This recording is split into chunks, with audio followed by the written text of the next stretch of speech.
Well, good evening and welcome to day one of my Fluent Morse in 3 months challenge.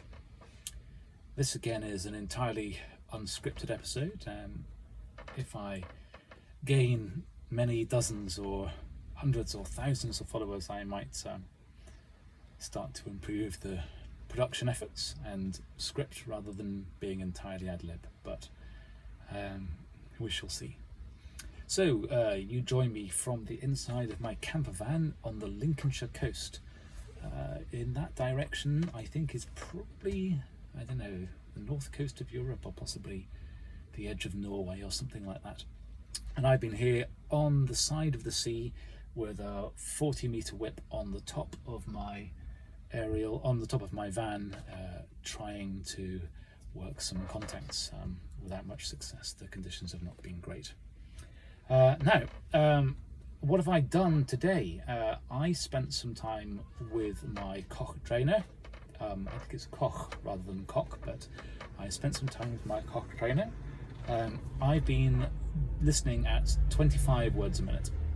So the thinking behind this is I want ultimately to be able to converse, send and receive at 25 words a minute, so I should get my brain used to that rather than starting slower and listening and speeding up. And the idea here is that I want to be capturing the sounds and ultimately the groups of sounds that make up words. So that's what I've been doing, and I've also been not transcribing the letters as I hear them, partly because it's slow. I don't write as fast as I can think, and also because I think that will introduce some kind of artificial limit for when I want ultimately to be able to go faster. So my instinct is I know whether or not I'm right or wrong. In the Koch system, you're not supposed to add a letter until you're confident that you're at 90%. I will know if I'm at 90%, and I am getting close to 90% with 3 letters, so that's good. I've also spent some time writing out a basic script for how I would respond to a CQ call and how I would make a CQ call, and a template for a QSO. And I've been starting to learn some of those things. In terms of things I've also learned, I realized, of course, that when I made my beepy sounds last time, I could have simply turned the squelch all the way down, or even just disconnected the antenna so that there was no noise in the background.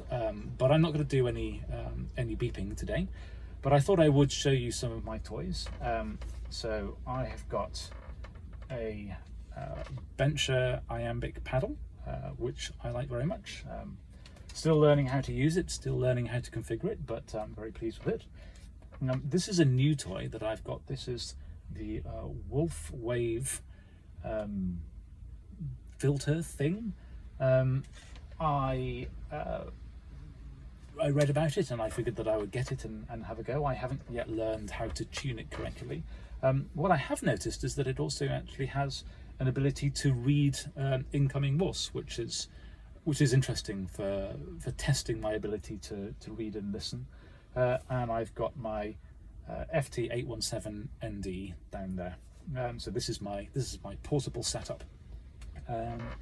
So yeah, I have spent some time today, and I will do some more work on the Koch trainer later on today. I've got a number of thoughts for future subjects, given that I'm going to be speaking to you every day for the next 89 days or so. I figured I was going to have to write a short list of topics, so I will share some of those, I think, in tomorrow's recording, and we'll take it from there. But for now, this is Stephen, Mike 7 Delta Quebec Delta, signing off. 73.